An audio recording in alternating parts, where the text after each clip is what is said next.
कर रहे थे डायरेक्टिंग चैप्टर। डायरेक्टिंग चैप्टर में मैस्लो की नीड हायरार्की थ्योरी हम कर चुके थे, यानी कि मोटिवेशन थोड़ा सा ज़्यादा बड़ा टॉपिक हो चुका है, जिसमें आज हम करेंगे फाइनेंशियल इंसेंटिव्स। यानी कि जब हम अपने एम्प्लॉयज़ को मोटिवेट करते हैं तो हम उन्हें डिफरेंट फाइनेंशियल इंसेंटिव्स देते हैं।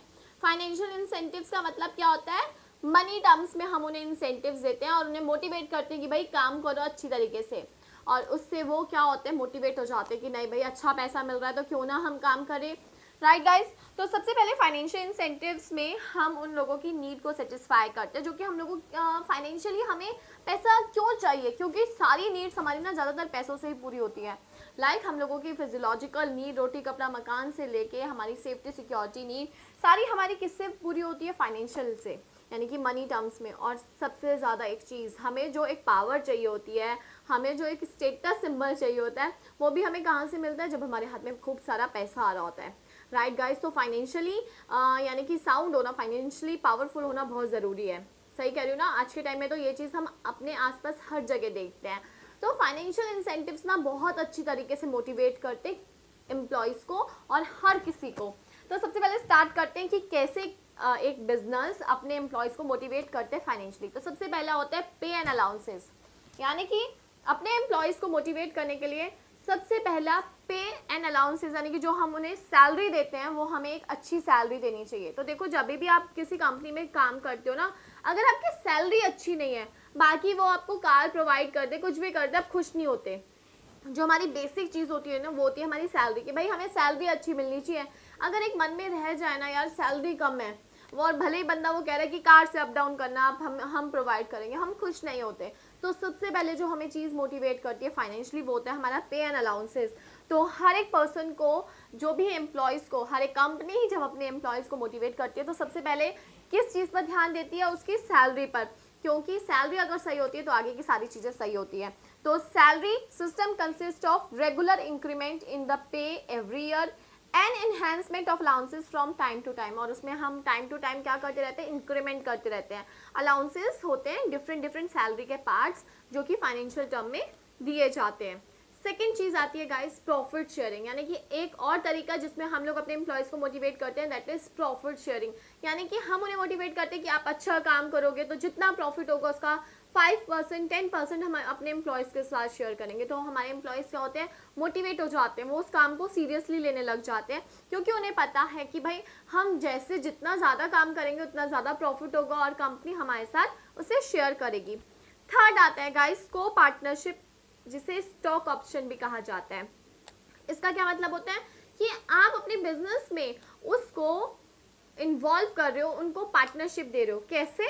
अब पार्टनरशिप कैसे दे रहे हैं, हमारी जो कंपनी के शेयर्स मार्केट में अगर 100 रुपीज़ के हैं तो हम उन्हें बोलते हैं आपको हम 80 में दे देंगे, 70 में दे देंगे। तो एम्प्लॉयज़ क्या करते हैं, उनको शेयर्स को खरीदते हैं। देखो, शेयर्स को खरीदने पे एक तो उन्हें डिविडेंड मिलता है, ठीक है ना, ये चीज़ हमें पता है। दूसरी चीज़, उनमें एक सेंस ऑफ बिलोंगिंगनेस आती है कि हाँ हम कंपनी के नाउ शेयर होल्डर हैं, और शेयर होल्डर को हम क्या कहते हैं, ऑनर कहते हैं। तो वो उस कंपनी को अपना मानने लग जाते हैं, तो ऑनरशिप की फीलिंग आ जाती है। फोर्थ क्या है, प्रोडक्टिविटी लिंक्ड वेज इंसेंटिव्स। अब हम उन्हें पैसों से और कैसे मोटिवेट कर सकते हैं, हम अपनी वेज सिस्टम को प्रोडक्टिविटी से लिंक कर देते हैं। ये कैसे, हमने ये प्रिंसिपल्स में भी पढ़ा था कि अगर आप 100 यूनिट से कम बनाओगे तो आपको 3 रुपए के हिसाब से रेट दिया जाएगा, और अगर 100 या 100 से ज़्यादा बना लोगे तो आपका जो रेट है वो 4 रुपीज़ कर दिया जाएगा। तो इससे क्या हो जाता है, वो बंदा मोटिवेट हो जाता है कि भाई मुझे इतना तो काम करना ही करना है। क्यों? क्योंकि मेरा वेज रेट 4 रुपीज़ के हिसाब से होगा तो मुझे बहुत अच्छा अमाउंट मिल जाएगा, और 3 रुपीज़ का होते ही मेरा बहुत डिफरेंस आ जाता है। राइट गाइस, तो एक productivity linked with incentive. Then fifth होता है बोनस। बोनस जो कि यहाँ पर तो मैंने इंडिया में जो देखा है दिवाली के समय पर मिलता है।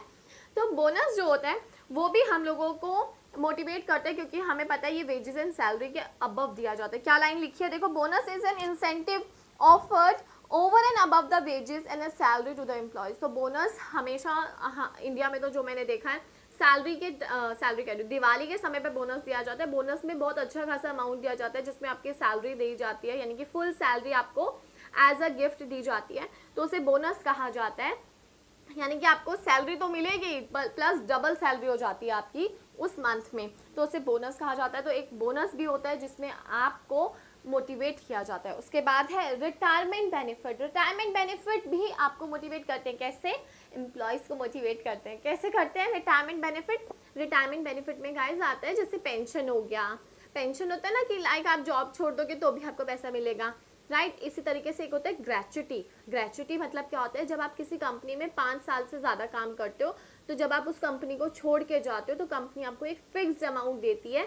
क्यों देती है? ताकि क्योंकि आपने कंपनी में इतना लंबा टिके हो, इतना लंबा आप कंपनी के साथ लॉयल रहे हो, उसे ग्रेच्युटी कहा जाता है। तो ग्रेच्युटी दी जाती है। तो ये सब चीज़ें जब आपकी कंपनी में होती है तो आप में एक बिलोंगिंगनेस आता है कि नहीं हमारी कंपनी हमें अपना मानती है, एक सिक्योरिटी आ जाती है हमें कि अगर हम कंपनी छोड़ के जाएंगे ना तो हमें पता है कि हमें ग्रेच्युटी के पैसे तो मिलने हैं, हमें पेंशन तो मिलनी है, प्रोविडेंट फंड मिलना है।